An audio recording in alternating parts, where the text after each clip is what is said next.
you and stand up there? Or? No, I'll be both places. So, I'll just let it on.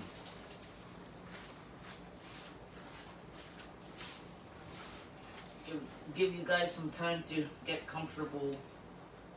Good morning. It's Alex the Pods here with Globecom. We have a lovely show for you today.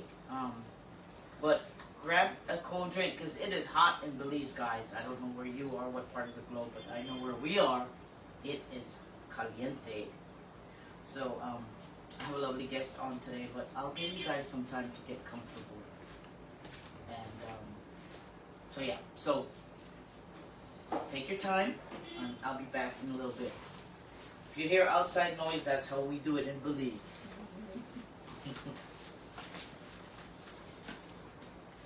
Put this side on.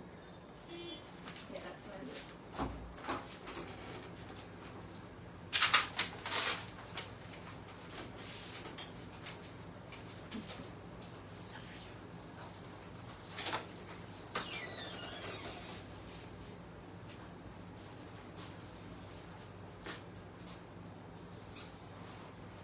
Oh, thank you.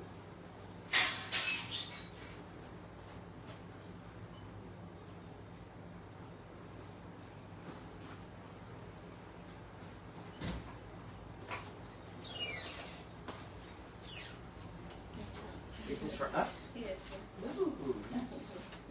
Put this here.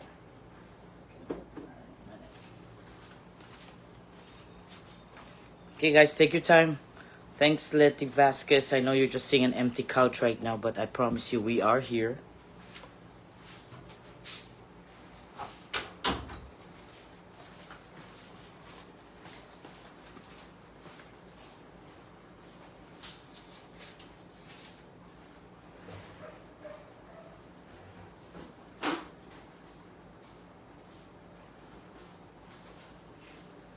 Would you like a glass for that? With ice or just... Okay.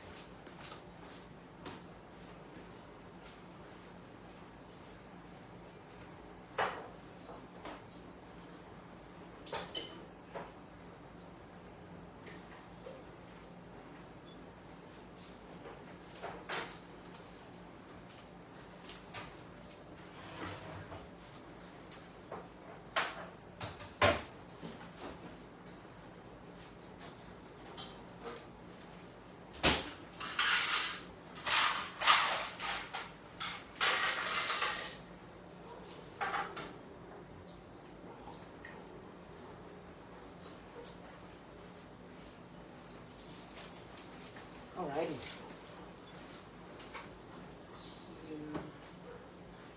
So there's some water here too, okay?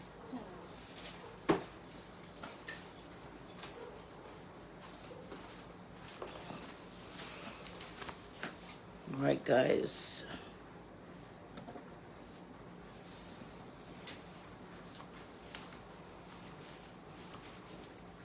You can see me, that's good. Alrighty, guys, just take your time to join. It's a hot, hot day in Belize. A hot, hot day. So,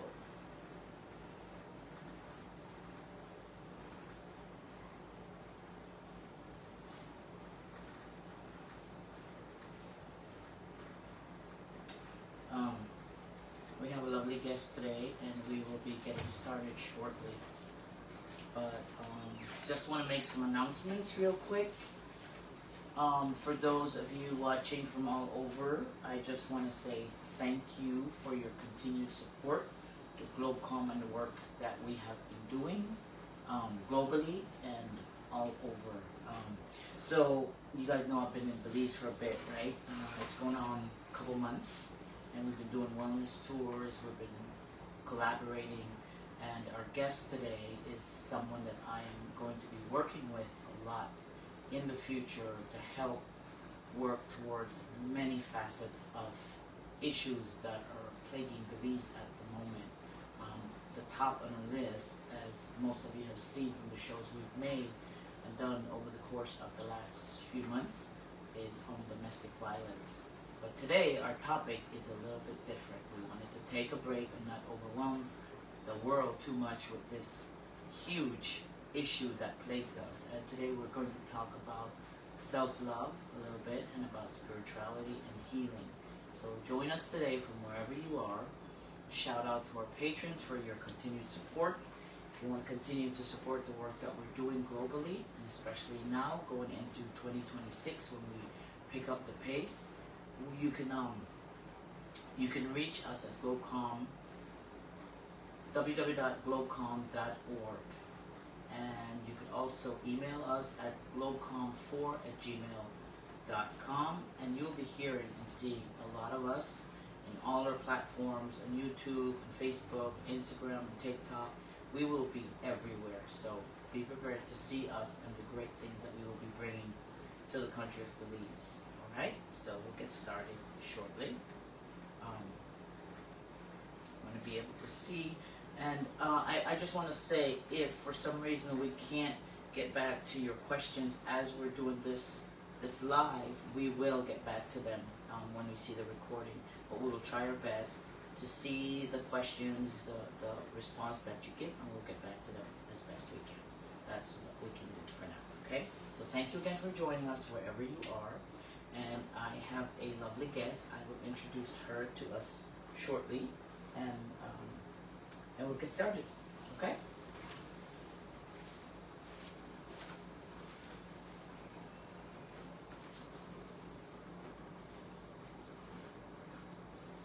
Renee, thanks for watching. I do want to connect with you. I was just talking about you yesterday about the self-defense for women, and we will talk about that.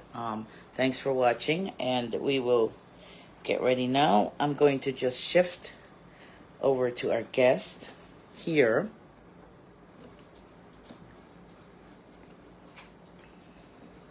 And here we have our beautiful guest here joining us in Belize, in San Ignacio.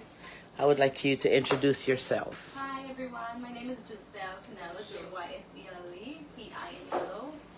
I am the founder of Faith Heavens, spiritual and educational consultancy. Hang on. Give me a second. It looks like it's not switched over. I can see you, but it's not switched. Let me just flip it. See what's...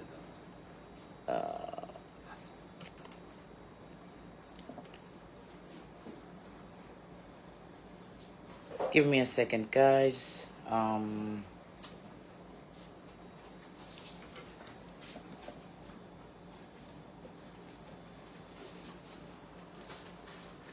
¿Qué está pasando? San, you're supposed to be able to see it, because when I flip it... San, can you check with me if you can still see it? It should be showing. I can see it on my end. You can see it now? Excellent.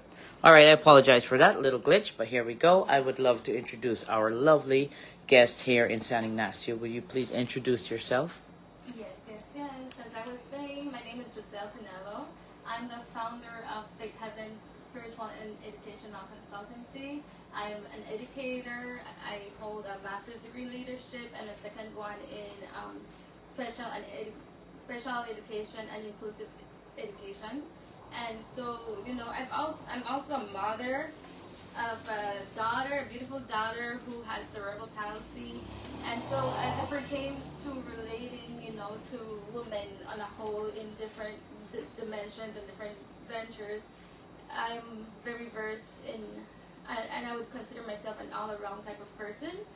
And I'm here with you today to talk about wellness. Excellent. Thank you so much. Thank you for that introduction.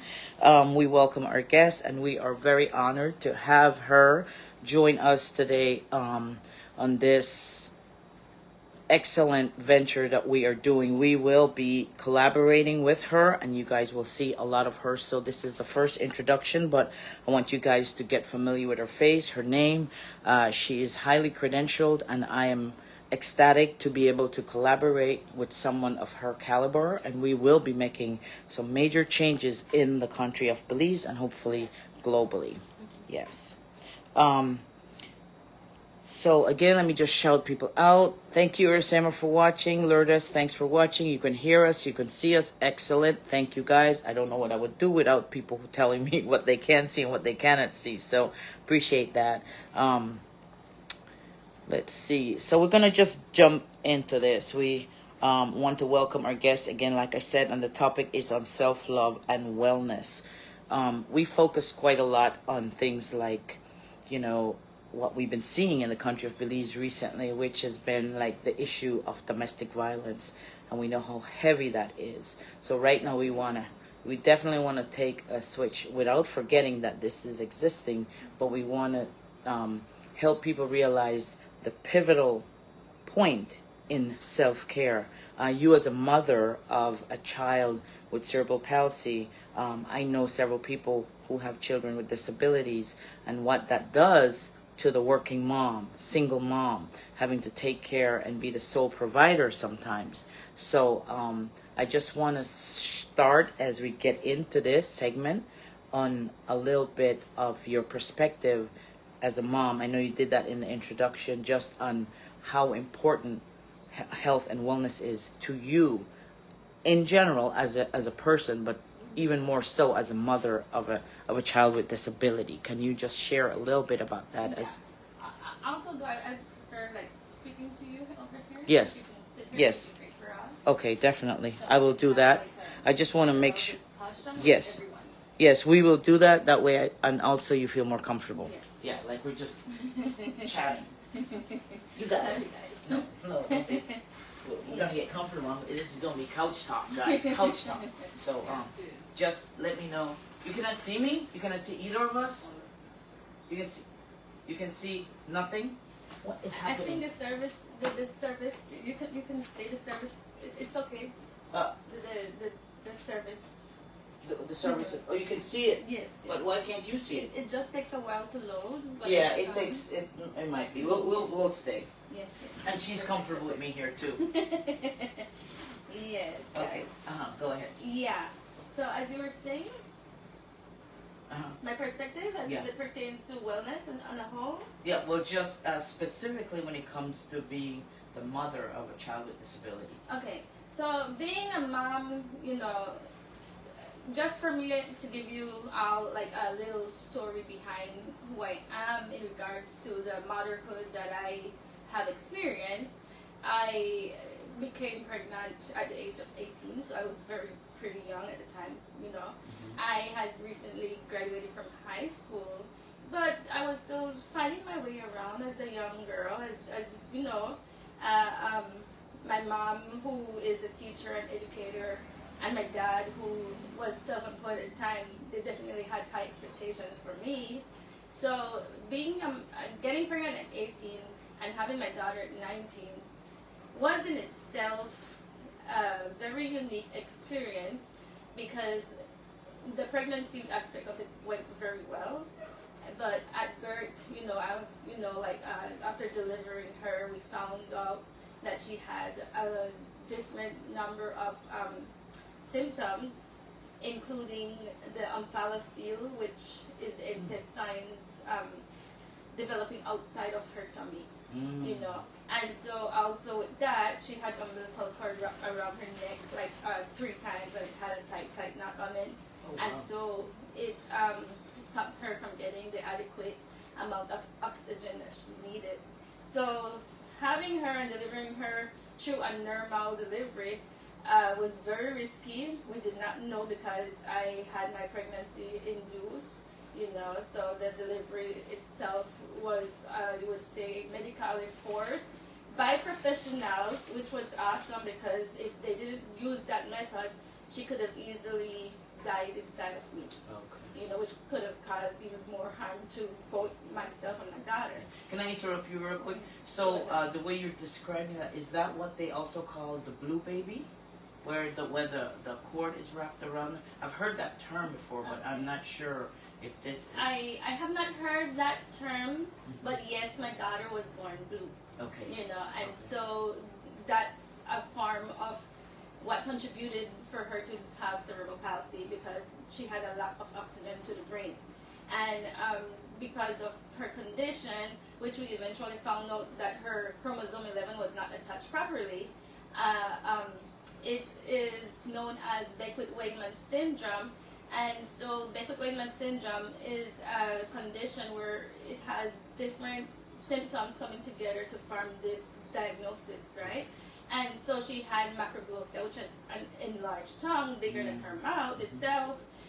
She has hydrocephaly, where the brain was not fully developed, and she has a narrow bridge from the right hemisphere to the left hemisphere. So because of that, the way she receives information and the way she learns is different, because the information takes a longer time to travel from the right hemisphere to the left hemisphere. So the process is Yes. much slower. Okay.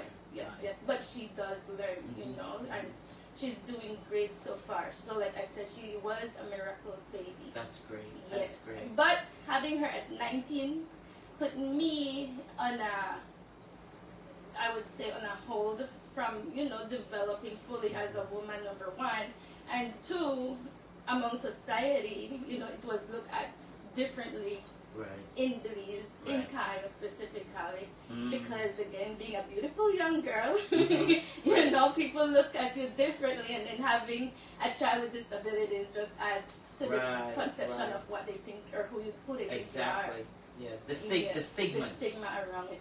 Wow. Yes, so I had to endure that, you know, and I endured it for like 2 years. Wow. And you know, I'm glad to say that, and I can say it now because, you know, I've learned to overcome it. Mhm. At first, I was in denial of my child. I was young. I was very naive. Right. But I grew to the understanding that I had to accept her the way she was in order for me to progress. You know, in order for Right. us, in order for me actually to provide a better life for her. Right. You know, and Right. in the end, you know, she became my motivation in becoming that person that I am today. Right, and it's funny because I think in society in general there's so much expectation, especially of women, That's young women. You know, there's this process, this linear way of looking at things, and then when you deviate from it, and then you get ostracized, and as a young teenager, young mom, the pressure, and then on top of that, having a child with disability. So I'm glad that you're sharing your story, because I know many people That's who right. are experiencing this, and so we need to break those stigmas of all of these things that we're Yes, talking yes. about. And I believe those stigmas can be interpreted as rules that, you know, are placed upon us from babies, you know, by By society, yeah, by our immediate family members, you know, that determines eventually who we're going to become.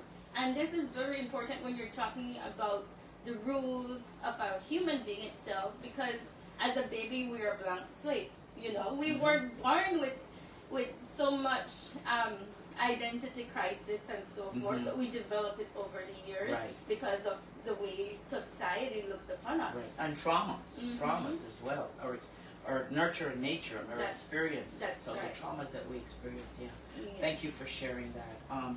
And so we want to talk a lot about wellness, right? So again, that must have been profound experience for you at that young age. You know, in psychology, we know that the brain isn't fully developed.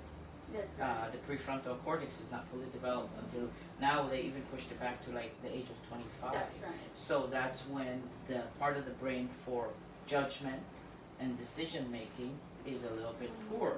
And so you were still developmentally going through the stages, and then you had a child, and then the pressures of society, your family, all of that. But it's made you a very strong individual that you are today. That's right. And you know, as a mom, I had to decide what it was, you know, the path for my child was going to be, because I didn't want to, I had to be employed because I was a single mom at the time, and I didn't want to be away from my daughter. So looking back, you know, my mom was a teacher, and so my decision was, well, the best place for me to be is within that immediate environment where my daughter is. And so I, you know, enlisted myself back into Sixth Farm, and I completed my associate's degree in education. And I decided, okay, I'm going to put my baby in school. I'm going to ensure she gets educated. And so she was enrolled, and she went up to standard 3, because of COVID, I withdrew her. You know, and my mom at the time resigned and stayed home to take care of her. And again, my mom was a teacher, you know, so we thought that was something ideal for our kids, our you know, daughter's cerebral palsy scenario. I know that in society, a lot of parents have different ways of, you know, taking care of their children and so forth. But this was my path, which led me, again, to complete my bachelor's degree in education. And I was always passionate about becoming somebody important in society. And so I went ahead and I completed 2 master's degree in education during COVID. That's amazing. That's so really it's amazing. like going to 2 different universities at the same time and taking like almost 8 subjects together. Wow, that's great. So you're a perfect example for women, again, and I'm glad that you're sharing your story because Yes. you're a perfect example for women in this society, in Belize, where we're witnessing a lot of domestic violence and a lot of horrible experiences for women, to show them that even though they've had a kid at young age, they were a young parent, there are opportunities and the sky's the limit, and that is critical for That's us right. to share with our community, because you and I are going to be working in empowering women. And Yes. so your story is extremely important for people Yeah. to hear. Yes, and my story also, you know, lays the foundation for who I am and for the mission that I now drive towards, because I became not only an educator, but now I'm a leader, you know, and I recently ventured into becoming the CEO of my company, which is Faith Heavens Property Services and Consultancy, which encompasses spirituality, education, and corporate services. You know, so anything within all of that dimension, I'm knowledgeable about. You know, That's great. and That's the great. services I do. And then I provide. heard you're becoming some CEO of some company. The COO of Globecom. Yes, and that's with your beloved Alex. Yep, we definitely are working on some great things, That's guys. Okay, so I want to jump into a question that I have Yes, for you, yes, and go just ahead. elaborate however you can for our audience. I'm gonna check in a little bit, so I'm gonna run away and see if there's any questions, and I'll come back. Okay? But can we see the questions here? yeah, possibly you can see. That would be great. That way I don't have to get up. Can you see it on there? Usually you just tap it. It's supposed to show up there. Yes. And then just scroll. You could look through there and see, because from it might pertain to you. They might be asking questions Okay, perfect. about it. So just scroll through there and see if there's any questions or comments, and you feel free to read it to our audience. Perfect. I think we could go on because I don't see any questions. Okay, good. Okay, so how do you feel about self-love and personal healing being misunderstood or even stigmatized in the country of Belize specifically? Yeah. First of all, from an individual basis, right? Because of what I've, you know, recently, what I went through with you guys, you know, giving you that history from you know, being a young lady to becoming who I am now, it definitely incorporated a lot of self-care, you know, and self-care is something that is very, very important. I believe in Belize, we don't often look towards it. You know, we don't really use the measurements, we don't use the methods of really taking care of ourselves, and it does come with love. You know, we have to, before you even love an individual, you got to love yourself. Absolutely. And for me, many times I had to take care of me first before taking care of my child. You know, I had Right. to give myself that rest that I need. Right. I need to give myself that leisure time. I need to give myself that alone time before I recuperate and take care of my child, because Right. it does become a strain, it does become stressful, you know, but we need to know and we need to learn how to release our stress in a positive way. Absolutely. And especially dealing with, you know, Jeslyn, I often didn't want her to see the amount of stress, the amount of emotional stress that I was going through. So I had to withdraw sometimes, and I had to take care of myself, give Right. myself, you know, some breathing techniques. Right. I had to meditate. I had to, and I think a lot helped, you know, like having myself in an institution, getting my degrees and so forth, because it was like a distraction for me Right. from the everyday work that I had to do. Right. That's a really, really good point, because like I often say about mothers and wives, you know, you're always taking care of your partner and your kids, and you're cooking and you're washing and you're cleaning and you're helping them with homework and you're doing all these things, and you put yourself on the back burner. That's right. And what I see a pattern of, whether it's here in Belize or globally in the United States as well, is that women neglect themselves so much to the point where they end up having illnesses. Yes, It yes. start manifest as illness, depression, anxiety, and then also medical illness. Yes, So, because the medical sicknesses or the mental sicknesses and mental diseases do lead to physical. they're all diseases, connected. physical. It's systemic. Yeah. Yes, especially like I think when it comes to stress in itself is a factor that creates or that human beings develop diabetes, Of course. hypertension. Mhm. Those Yeah, are leading yeah. causes of those types Right. of diseases. Well, research shows that 80% of all illnesses is caused by stress. Yeah. And when you're stressed, fight or flight, you're always in that fight or flight mode. Your brain is releasing stress hormones, and it manifests in illness. So, it's a really good point about self-care. I'm glad that you mentioned that. That's right. So, the next question is, many people in Belize intertwine spirituality with religion. How do you think organized religion has shaped or limited people's understanding of personal spirituality and healing? This one for me is a very tough question Okay. because it's very seldomly that I meet or come in contact with individuals who share the same perspective as I do. And when we're talking about this topic, it's difficult for us not to be biased towards any of the perspectives, because you do have that religious perspective and you have the spirituality. Right. But I'm speaking for myself, Mhm. and so not to, I would say, offend anyone. Or overgeneralized. Yes, Yeah. I'm speaking for myself. Good. And again, this is a very important topic as it is under the umbrella of Faith Heavens. It's one of the type of consultancy that I do offer. And as it pertains to spirituality, in my perspective, again, it's different from religion. To me, religion brings forth a lot of rules, a lot of narrow-mindedness, a lot of generational, I wouldn't want to say traumas, but it's a stigma.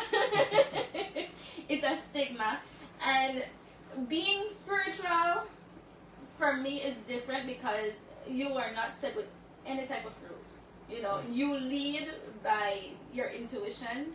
You lead with that inner love for yourself and the understanding that yes, there is a God, and even the term God, is or sometimes can be very biased as well, because Right. the term God resonates with different things.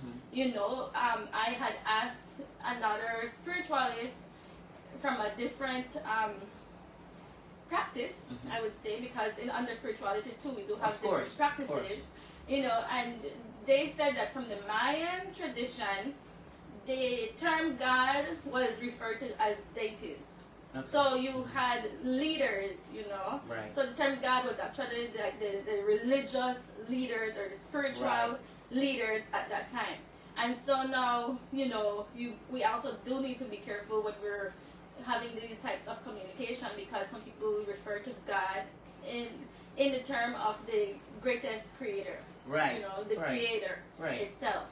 And so that's the type of understanding that I have too, that God is my creator. God Right. is the supreme being who Right. created me and Right. everything that incorporates my environment and the world on a whole, the universe on a whole, and so forth. So again, as I was saying, spirituality is different from religion, Right. and therefore you need to be very keen and very mindful of people's perspectives. Right. And it's a touchy subject. You always hear people say when they're having conversations or they're engaging with others, it's like, oh, I don't talk about religion or politics.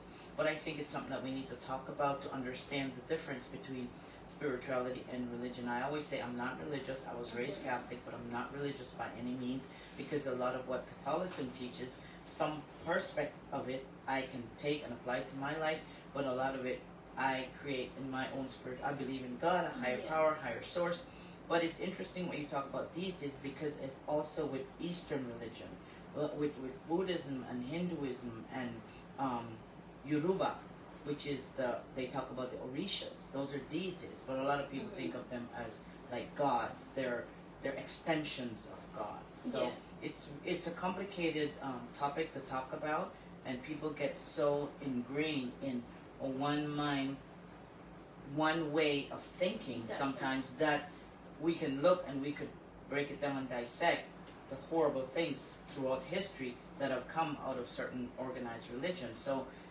we're not saying that one is good and one is bad. It's an individual choice. It is an individual choice. Yeah, and it's important to talk about spirituality and what it means. So that's what we're discussing here. And so for my part, as it pertains to spirituality, you know, my practice is that of the shamans, shamanism, and I do believe that I have that inner connection with God, and that I do not need to go to a pastor or a priest, you know, to have that connection with my superior. And so because of that, I've learned to develop different gifts, one of them being intuition, you know, and intuition has led me a long way, and sometimes we are very disobedient to when our inner spirit is speaking to us. But it's something, you know, that comes with practice, and it's something that I've learned over the years. Yeah, and that reminds me, I just wanted to share with our audience, you're also a Reiki master. That's right. And a lot of people don't know what that is. That's right. Can you just talk very briefly on that so our audience can So get a being a Reiki master is also, again, a practice under spirituality. And it is an energy healing that we learn as Reiki masters or Reiki practitioners that is done, you know, in a massage, a soothing massage. We use soothing music that intertwines with the spirit itself, you know, and provides that necessary healing that an individual needs. Now, it also incorporates the knowledge of the different chakras and the knowledge of the different crystals in order for you to know exactly what energy parts of your body needs to be healed and which chakras needs to be open in order for that pain or that disease, you know, to navigate from within the body out. Right. Okay. That's beautiful. Thank you for sharing that. And so part of our goal, talking about wellness and healing, is also to educate the community at large, because what we see, again, is a lot of stuck energy, a lot of negativity, a lot of, like, you know, what they call in Belize, envidia, a lot of people feeling envious. And so the work that we will be doing together in our own individual experiences and what we've learned is to help the community at large heal on a different level. And we want to work specifically working with women in domestic violence to help them once they heal themselves and they know the importance of health and wellness, then they can pass that down to their children, and that is critical. Yeah, because, you know, as I stated earlier, it is a generational curse that we need to break, and the only way I feel is the best way of breaking it is definitely through advocacy, through education, you know, and through getting these individuals, you know, doing those inner childhood work in order to get rid of those inner traumas that they have, you know, developed over the years. Like shadow work, like all these, like, yeah, and again, some of the work that we want to do is we want to start working with children before they become these angry adults that we see walking around. I think that's very important. Okay, I have another question for you. Can you check, see if anybody has any comment or anything for you? And again, you just. I'm not seeing any. Oops, sorry. Okay. Well, we'll get to them later, guys, if we miss them, because this is such a critical conversation that I don't want to be jumping back and forth, and I want us to be able to get through some of these things, and we will address them as we go along. And please do feel free to ask your questions. We're here for you guys to answer whatever questions you might have, or if you don't understand what we're talking about, you could also, you know, ask for us to explain more. So, yes, definitely. So, another question is, and in what ways do religious or cultural norms contribute to the repression of women, children, and marginalized groups when it comes to self-expression and healing? You know, I did a research this week. It came about very funny to me because of the mentality that, you know, the men in our society, and not to be biased, men, but one person brought a question to me, and it was about being machismo, you know, and I think that that in itself plays a very significant role on the superiority or the inferiority of women in the household and in society in itself. I had an event whereby I was shut down because of speaking my mind, you know. Here in Belize? Here in Belize. And that's because I was looked upon as someone who, or as an empowered woman, you know. And sadly, the situation did not play out well for me. But it, you know, led me to grow even more. And like they say, you keep on falling until you eventually, you know, overcome and you reach that finish line, right? But that's the idea that I believe needs to be changed. Because we are living in a society where men believe that they are superior and that they have all this power and they are, you know, they tend to have women feel inferior and develop that insecurity within themselves. And this is something, you know, as a spiritual human being, we definitely need to navigate from, because it is not good. And that's, I do not want to speak for anyone. I'm trying to, like, you know, just speak for myself. But in my case, you know, I wouldn't have anybody speak over me. And that's what I'm trying to empower women to do, you know, because it's very difficult. Yeah, it is. And it's interesting you touched on this, because just a few days ago I had a conversation with my sister, and I was talking about the culture in Belize and Latin America where of the machismo, because it took me back to thinking of the repression and oppression of women in the society. All we have to do is turn the news on and look at the domestic violence. What is the root cause of that? It is a lot of times men oppressing women, because a lot of them take and dissect the Bible where it says men should be the head of household. We live in the 21st century, and so a lot of these things that we see in the news of the maltreatment of women and little girls, abuse, incest, all of these horrible things that we're seeing comes from that lack of feeling power or empowered. And I think another piece, I work with perpetrators in the United States. I work with sex offenders from McNeil Island Prison, and I got to sit across from them and hear their mental state, how they think, and where those deeply ingrained schemas came from. Exactly. Systemically from generations. They learn from their parents, learn from their grandparents, and so on. And we have to break the cycle in Belize. You know, when I did my survey this week on that same topic,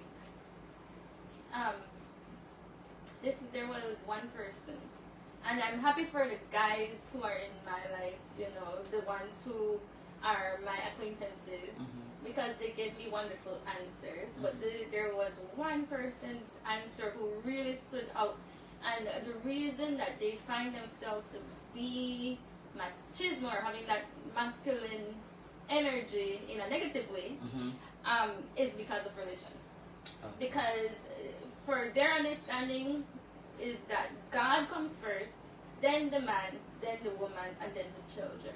You know, and that is what has been the belief of many men in our society for over so many decades. Yeah.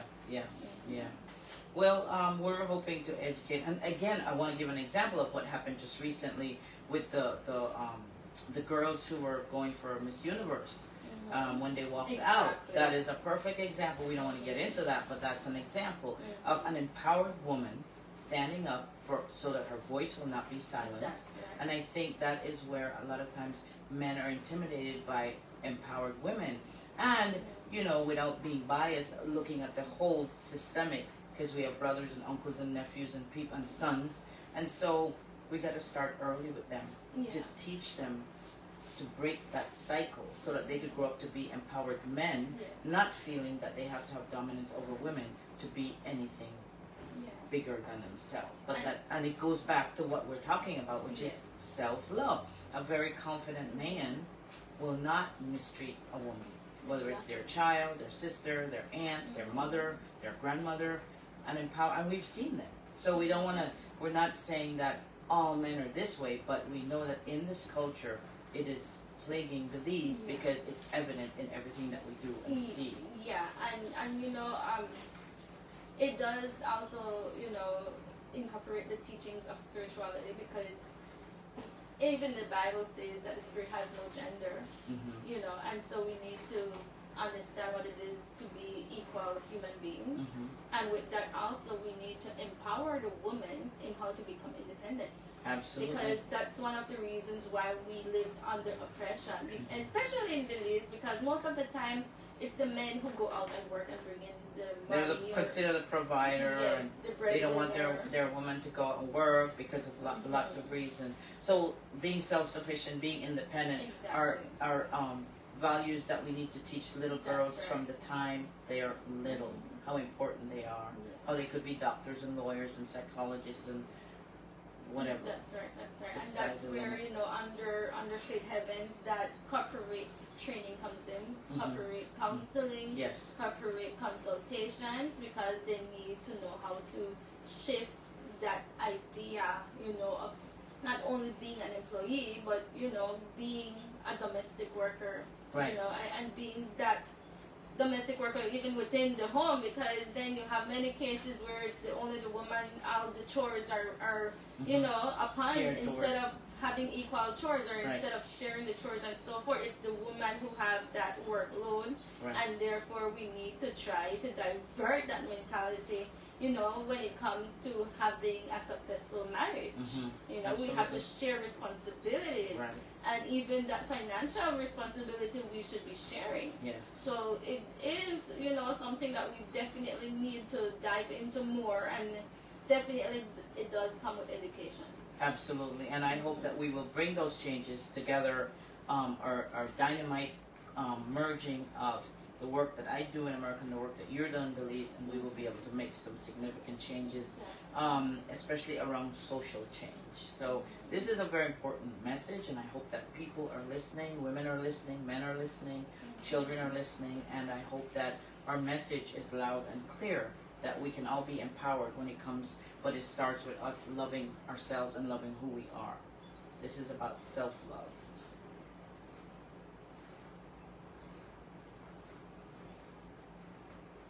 And this question is a little bit loaded, and I'm just curious to know your Yes, thoughts go on ahead. it. It's a question around how can acts of self-love and spiritual awareness become forms of resistance or empowerment, especially for those who have been historically silenced. Resilience? Mm-hmm. You mean? Forms of resistance or empowerment, especially for those who've been silenced. How can acts of self-love and spiritual awareness, so basically just opening up our mind to going within, because there's people before us, women, who've been silenced. I mean, we can look back at history. When they were oppressed, women rights to vote, Yeah. people of color, and it goes back. Yeah. So I was listening to a podcast this morning, and it was speaking in particular to the same topics that we're discussing here right now. And when it comes to spirituality and self-love, once you develop that love within yourself, and you start breaking, again, the rules that society places upon us, then I believe that you are infused with that intuition, Mhm. and you become aware of the knowledge that you can go directly to God, Mhm. and it's God's way, and it's God's purpose, and God is going to lead us through whatever situation we encounter, to go to the other side, Mhm. where we see the benefits, and where we overcome that type of oppression and so forth. And so once you are directed into that path, and you put your trust in God, I think things will start shifting. Yeah. But then if we are working the other way around and we're putting our trust in man, then Right. there is so little that we can accomplish. Right. You know, and Right. so living spiritually and having self-love is the key to success. Absolutely. But living on oppression and following society's norm is not going to get us Right. anywhere. Right, and I mean, it's interesting because we've seen it as far back since the dawn of time. People, barefoot and pregnant, and in the kitchen, and all of these things. But we're in the 21st century, and women are speaking up more. Young girls are speaking up more against oppression, against injustice, and advocates like you and I are standing up for those who don't have a voice. And you were talking about the chakras earlier, and I do some work with the chakras as well. And the throat chakra is all about Yes. communication. Yes. And so when we start working on healing and opening up our chakras, then we have the courage.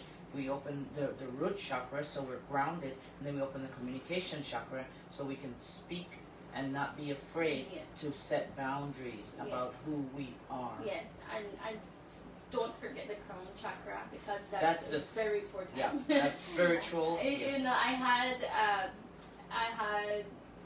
meditation, and I received Kundalini, Mhm. and I think from the time that I did that spiritual practice, it shifted me immediately because my consciousness opened up. Right. I Your third eye. and I have learned so much more. I became so much more aware of my surroundings, Mhm. And even it got to a point where I felt like I was learning to read people's mind, Mhm. because you already know what's going to come next, Right. Right. And that's the gift that God gives us. Right, right. And when you raise your vibration, you can do that. And that's what meditation, and for some people, prayer That's works right. that way too. Yes, beautiful. Thank you. That was very inspiring. I have one last question, and then we'll see if anybody have questions for us or anything. And then we'll give maybe some brief coping tools on how to deal with self-care, okay? Any question, any comments? You see any? I see here Rennie Wentz, Uh-huh. and her comment was that people can get very emotional about their beliefs, which can be discriminatory to others, Mhm. where I think spirituality is usually more respectful of people's different beliefs.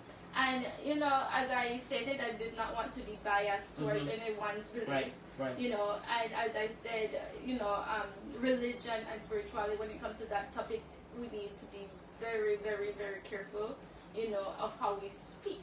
Right. And therefore, I shifted that topic just particularly to speak about my Right, your spirituality. experience, right, You know, exactly. my experience. I'm not generalizing Yeah. in any way.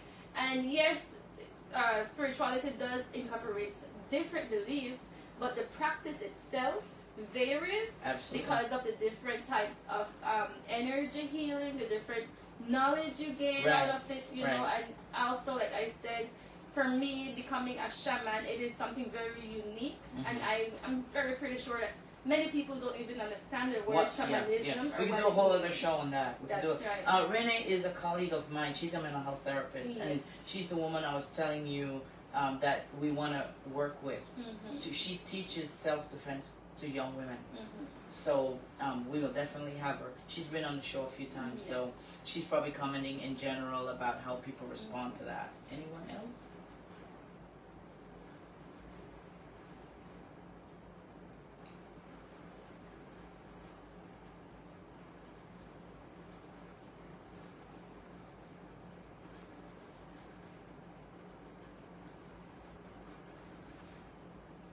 Yes, we have here Sandra Byrne, Mm-hmm. and her comment was, religion or a congregation brings you into a church family, which also including a spiritual growth. So it's kind of a win-win. Mm-hmm. And then she said, that is so true. Most women just give and give and give till they drop, and then it's too late to start to do self-care. Right. Yes, and that's, the number one reason why, as a mom, as a caregiver, we need to care for ourselves first, especially as a caregiver. Mhm. And it is very interesting that my life has been in different dimensions because I was also a caregiver, and doing my job was very important for me. I did it with passion, but always remembering to do self-care first. Yes. You know, and even when I had my day off and so forth, I ensured that I, you know, did my utmost best in taking care of me, you know, going by the beach and so forth, and taking myself on dates by myself. Oh, that's my favorite thing to do. I always tell people, I used to, even when I was in a relationship, and even if I was like, I just need me time, a day of me, and I could spend a whole day just like, even if I'm not shopping, but browsing, and then I'm like, where should I go to eat? And then I sit down, have a nice glass of wine, a nice salad, and then I'm like, what else can I do? Can I go to a movie?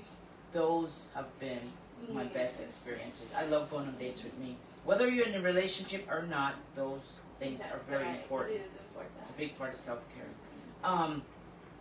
So as we wrap up, is there, I'm just gonna read a few coping tools. I'll just read it and you can add to it. Okay? So, alright, some coping tools. Like one of the ones that I like doing is mirror affirmation. It's a mirror affirmation ritual. You speak one kind sentence to yourself each morning. For some people this might feel like a silly act, but I guarantee you these little acts towards yourself makes a big difference. Okay, you could do the 5-minute self-check, name your feeling, your need, and one small act of care.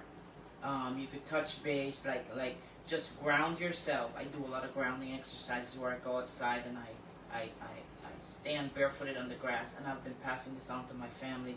So my niece will sometimes text me from Texas. She's like, Auntie Alex, guess where I'm at? And she'll take a picture of her barefoot on the grass, and I'll go, kudos to you. It's amazing because the earth has electromagnetic energy, right? And we have electromagnetic energy. So when we're standing on the ground barefooted, we're connecting. It helps with back pain. It helps with mental illness. It helps with, so you're just pressing that reset button. And so those are important things to do. Simple stretches, go for walks.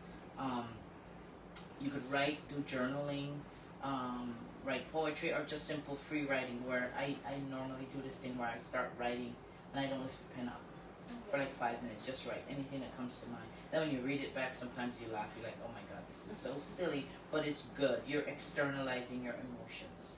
Really, really important. Another emotional release that you could do is get an emotional release jar, right? And write heavy thoughts. We get those.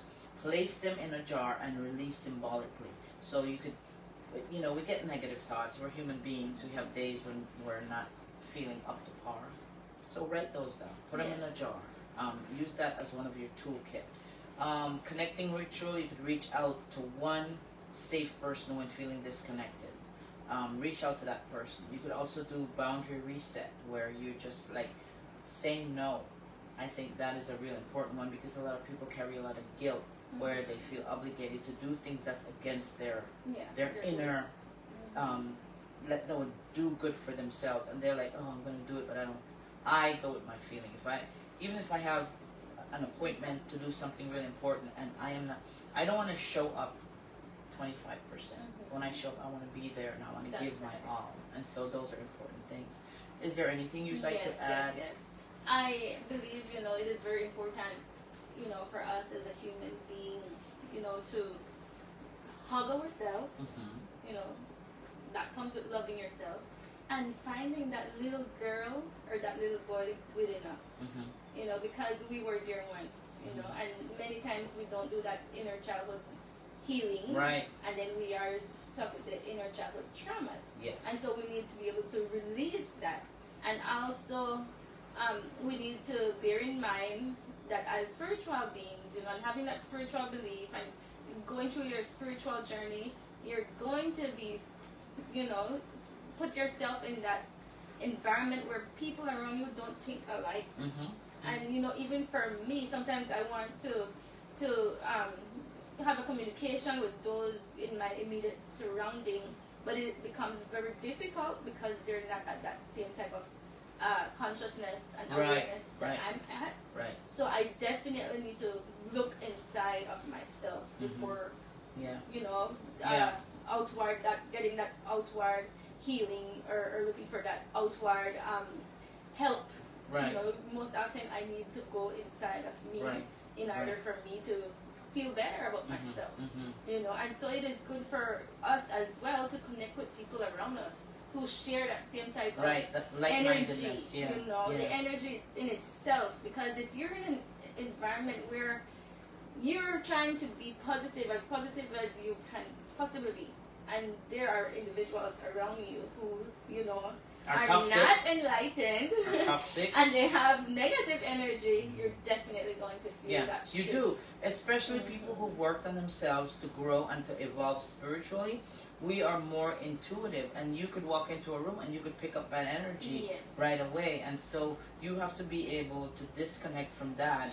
It's not about the person, and it's not about you necessarily trying to be mean to that person. It's about you protecting your energy. Yeah. For me, my energy is sacred. Yeah, and very, also very being sacred. spiritual does not only mean that, you know, we're always going to be in an environment that's positive, or Right. that we're not going to have negative Right. energy around us, or even within ourselves, you know. But being spiritual also helps you to cope with it, like you Right. said, you know. I'm It glad you helps said to that be though, aware. because I'm glad you said that because I consider myself very spiritual, but there are times when I'm just like, I know when my energy is off, Yes. and I will get grumpy. And for people who know me to always be positive and fun and laughing and social, and then when they see that side of me, they're like shocked. But I'm like, I'm human, Exactly. so I need to give myself grace to experience all of those Yes. emotions. And that is something that I definitely want to share with our audience, that be kind to yourself instead of being right. Be kind and just take care of you. And so we're closing this segment off. Any final words? This is your opportunity to ask questions or comment, and we will check them out later, because we got really deep into this, and it was a lovely conversation, lovely dialogue, and we thank you. Any last thoughts as we get ready to close this segment? Yes. So there are people on here that I really want to shout out. Please I do. see my aunt Please Tanya. do. Hi. Hi, Antonia. And also, of course, Patrick Smith. Hi. All my friends and Yes, the please others do. who joined in. You know, All the ones in thank LA, thank you got a lot of thank friends in LA. Shout them out. Yes, yes. I want to yes. shout out my buddies, my girls, Sue and Amy, and my family, obviously. All the way in England. I don't know if Bernadette is watching because I haven't had a chance. But my family in Texas, Chicago, here in Belize, all my buddies in LA, all my Mexicanas, all my friends in the Dominican. Thank you so much, guys. I know if you don't see this now, you see the recording, and that's fine too. It was extremely important that we bring this topic into light, and I want you to look forward to lots that we will be bringing in 2026. We will pick up speed. Faith Havens and Globecom are working together, and you will hear a lot of the great work that we will bring to Belize. If you want to support us, become a patron, go to www.globecom.org. We'll find other ways that they can support you. Please share with them if there's any way. Yes. Well, my number is, the Belize number is, of course, 501-615-6435. And my U.S. number is 760-217-0308. If you want to Zelle me. Yeah, you can sell. You can sell her. For Faith Havens, we're doing great work. Your support is like, we really, really appreciate it. And I mean, I'm telling you, you guys will see dynamite work that's coming in 2026. We have lots of plans. We don't want to give it all away all at once. We want to leave you in suspense a little bit. But I can assure you that the things that we are working on together, merging together. I also want to shout out my cousin Rita, I don't want to forget, with Cornerstone Foundation. Globecom is also working with Cornerstone, and we want to shout them out and the great work that she's done for the last 21 years, feeding the children, helping the women. But together, we are going to do amazing work. Yes. And you know, I wrote something very important here, and it says, healing is not a straight line, it's a journey, and you don't have to walk it alone. And as you go through the rest of your day, kindly remember, you are worthy, you are powerful, you are chosen, and your healing is your assignment. Thank you. All right, guys, we'll be signing off. Your last chance. Let me put my little flip-flops on. Thank you so much. Thanks to our wonderful guests. Thank you so much. And we'll be bringing lots more to you. We're going to wrap this up. Have a great day wherever you are. Stay safe. Love and light. Namaste. Ashe.